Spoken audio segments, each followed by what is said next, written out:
So for this conclusion, I am very happy to welcome here Natalia Dorpeko, Executive Director of Association National Network of the Global Compact, Andrey Prokhorovich, CEO of Eurasia Development, Rachid Alouach, Human Rights Officer, Joint Program of the Russian Federation and the Office of the United Nations High Commissioner for Human Rights. So, green agenda. Yes, green career. We've been thinking, well, everything all right? Well, we've been thinking about the future, and right now we're talking about the green future, but I will pose it, well, otherwise. Talking about the green future is talking about today, because we need some very urgent things, very urgent actions. And it's not like we're planning something for tomorrow, for the day after tomorrow. It's something that we need today or even yesterday. You agree? So, Natalia, let me put it this way. How do you define green career pathways and the fields you deem most impactful? So, well, one thing. Let us be concise. Let us be concise and to the point. Everybody is pretty tired right now, so let us draw the conclusion and let us be, well, very to the point. So. Я буду говорить на русском. Okay. I'll be speaking in Russian. As we started in Russian, so I suggest we concluded in Russian too. Well, in the first place, I'm very pleased to be concluding this work today, and I'm very impressed by what we've heard here and what we've seen here today. It's so inspirational. The inspirational thing about it is the union, the feel of kinship, the experience, the plans, the cooperation in so many different areas and domains of so many people from so many different countries. And I feel there is a shared understanding of the importance and the impacts of this agenda on the whole. And there is a good understanding of how significant each and every component of this agenda is. Now, talking of education and answering your question, I would really to highlight the following.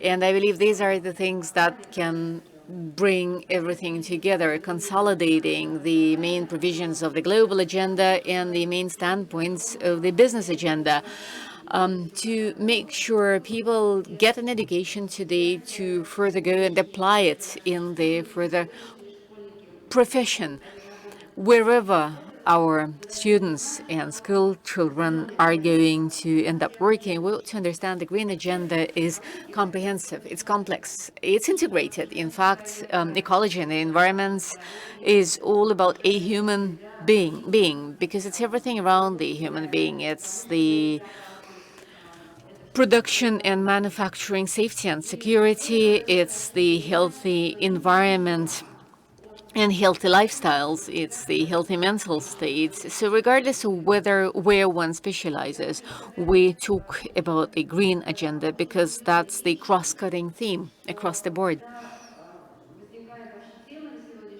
Also, when we come up with new subjects today, you know, the Sustainable Development Goals, for instance, or take just the self-standing green agenda, we always say there's got to be a particular area of specialization with a clear-cut focus. Well, I personally believe there should not be such a specialization as green agenda, because in fact I believe sustainable development and green agenda are all integrated.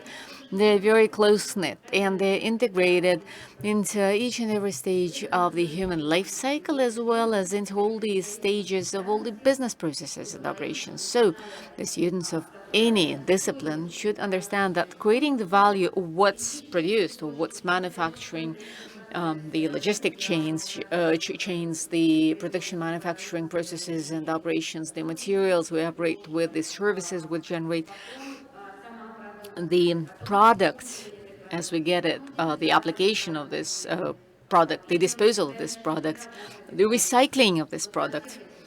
All these stages involve the green agenda and the climate agenda. And therefore, any process, be it a business process or any other human process, should include the understanding and the knowledge of climate, ecology, and the environments, the formula, the technologies, and all the domains of impact. Now, understanding we are concluding this session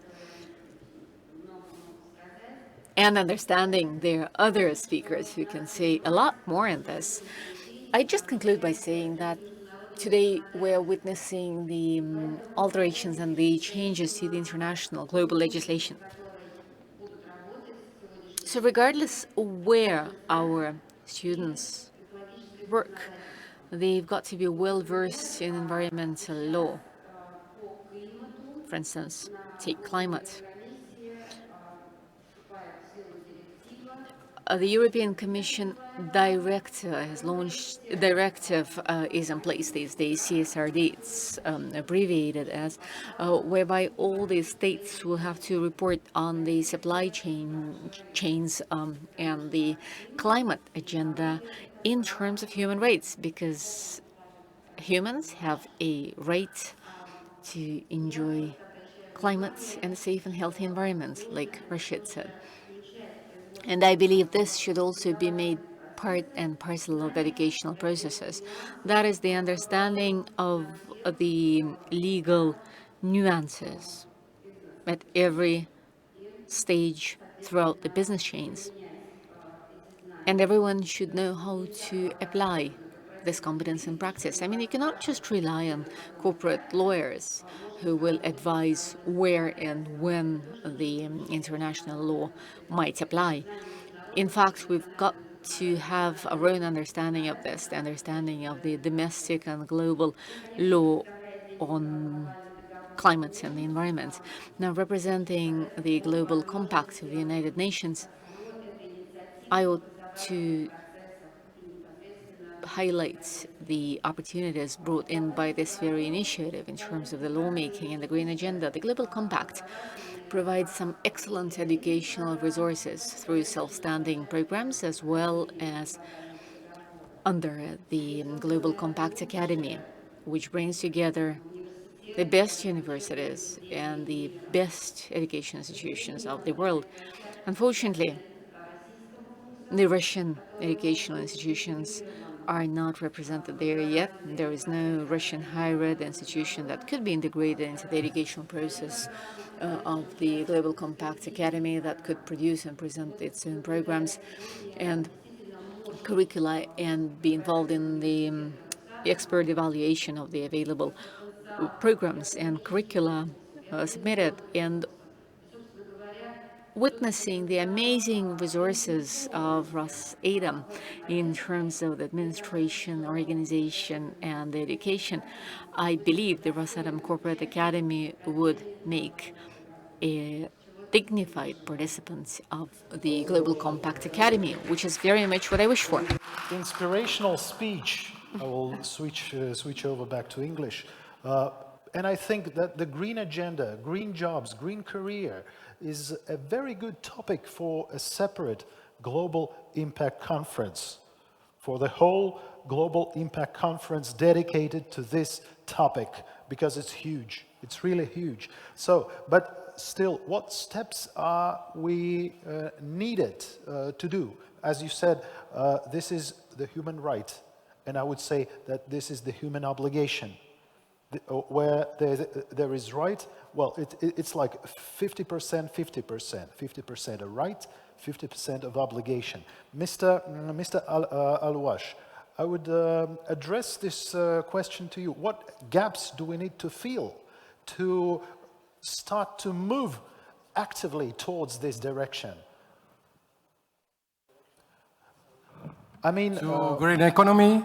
I mean, green careers. I mean, sustainable development. Okay, thank you for your question. Please move it closer to you. Yes. Yeah. Okay, thank you for your question. In order to support team spirit of my colleague, I will switch to Russian, with your permission, of course.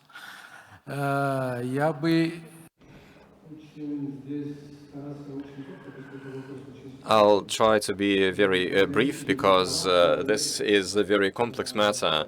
And when we talk about human rights, indeed, I don't agree that it's a 50-50 split. It's not that 50 is rights and 50% is obligations.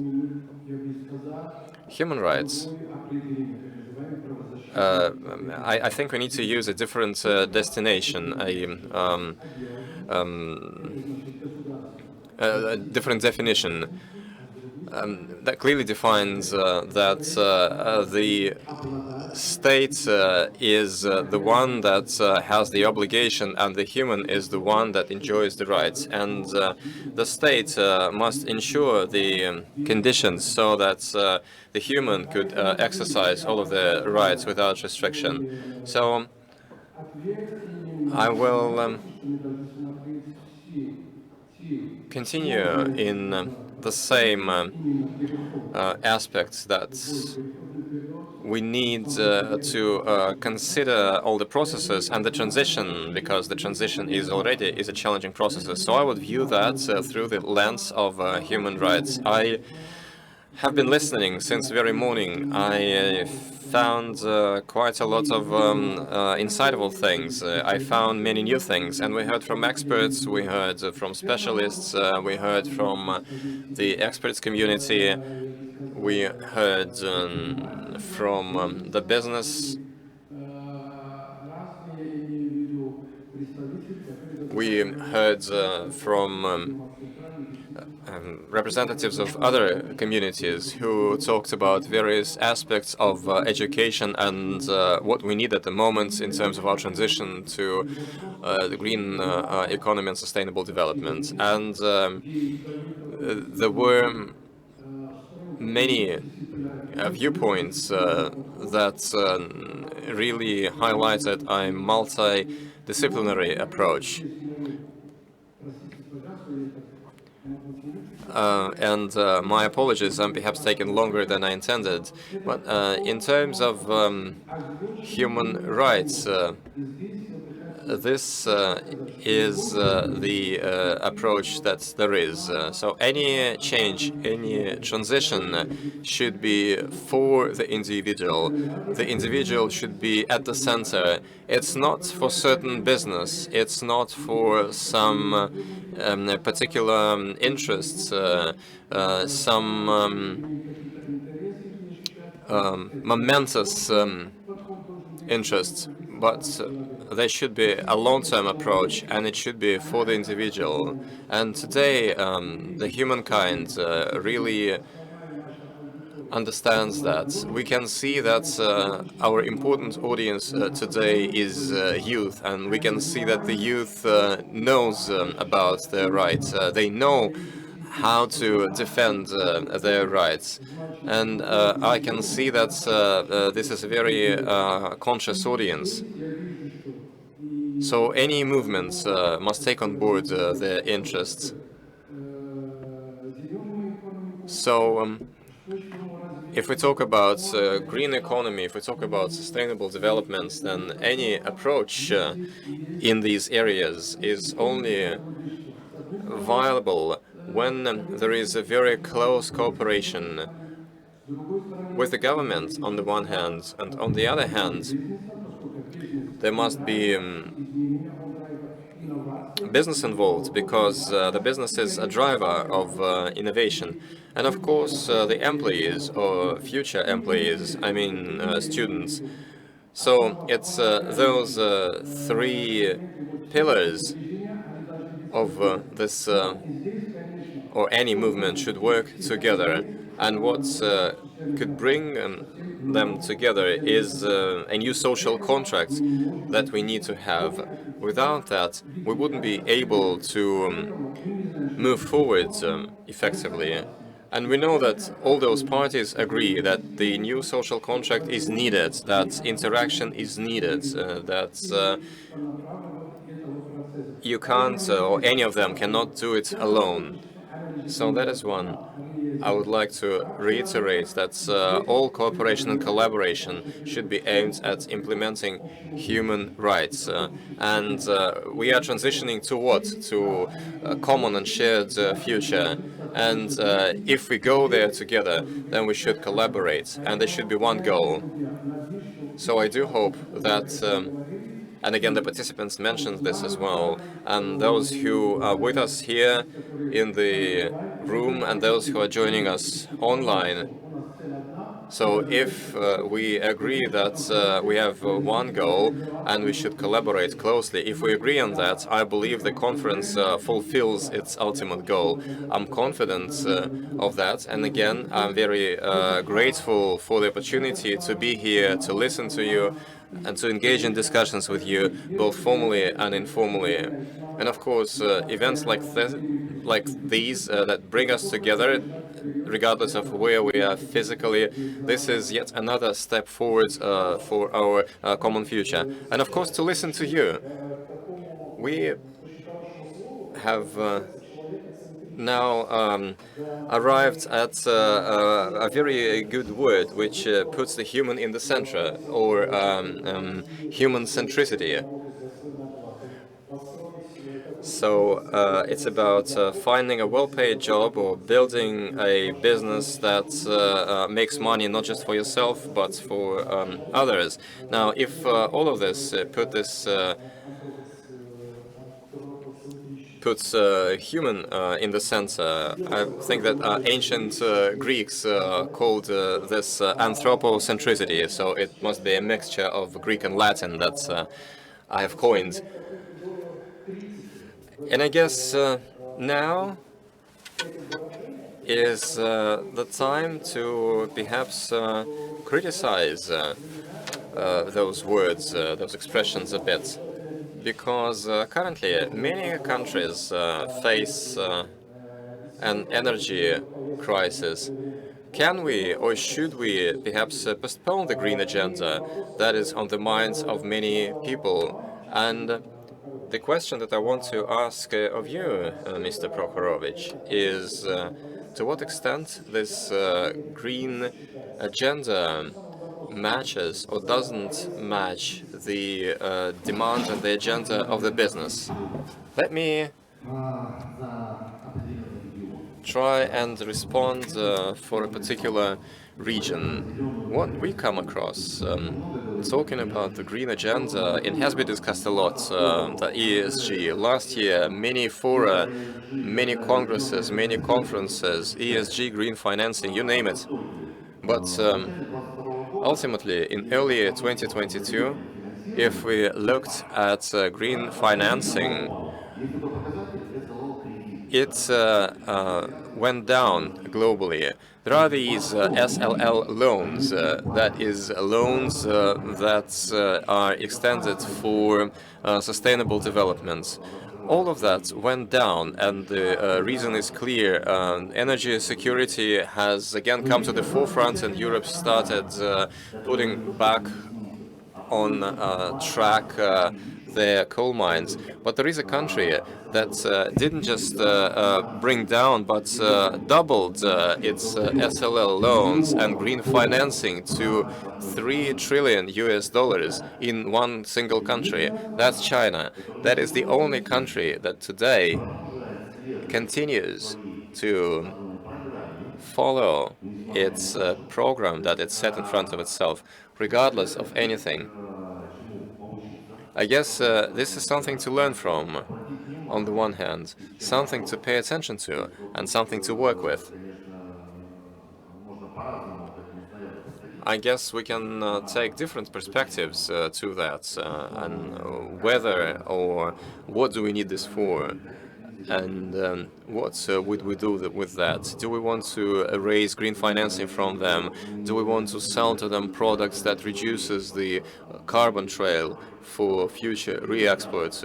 We could have a debate about this. The a question of what's in it for us. If we remember the 19th century, early 20th century, many businessmen were thinking, why do we need these automobiles when we have horses? Yes, and now a logical question is, why do we need electric vehicles? So it's almost, the trick is in the question itself. Unless we arrive at a certain outcome in green agenda, we wouldn't be able to develop economically. Well, I guess we want to go back and take a step back when we look at this.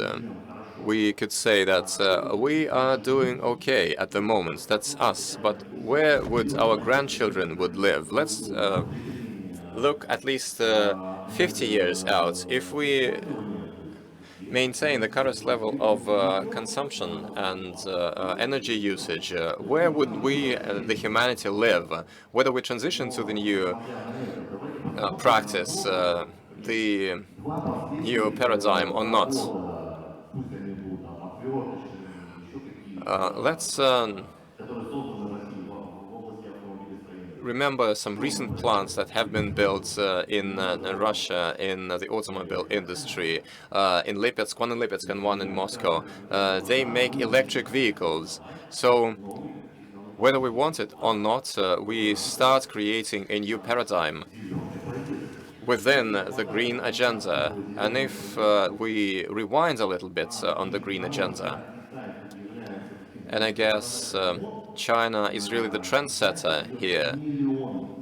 China is creating millions, dozens of millions of jobs in this industry, in renewable energy, in recycling, in the recycling of packaging, in ocean studies, in agriculture, in many areas. And talking about young talents, here's what I would say. Okay, you study finance, okay, be a finance guy, but you would be better off if you supplemented your competence with green financing. It's similar to not being able to imagine a career without computer literacy. Exactly. Okay, let's then build a bridge to our major debate that will be dedicated to this paradigm shift. How we together could arrive at a future that we talked about. Sustainable future together. Мы уже в пути. Creating those green jobs, creating those green careers, and paying attention in our minds to human rights and to human obligations, which is in the heart. Human right is in the head. Women and human obligations. I'm is totally something agree. that we have deep inside, so we should cherish this emotion, I would say. And we should think about everything that we talked about today, because these are some breakthrough challenges that we have been discussing all through the day. I'm very grateful to all of you, to all our experts, to all our viewers, which I'm very proud to say that we have crossed the benchmark of 1 million viewers today. Wow. Yes. Let's Online. yes. Let's applause to that. Big thank you to all our beloved viewers on the internet. So we are expecting to continue this conversation next year.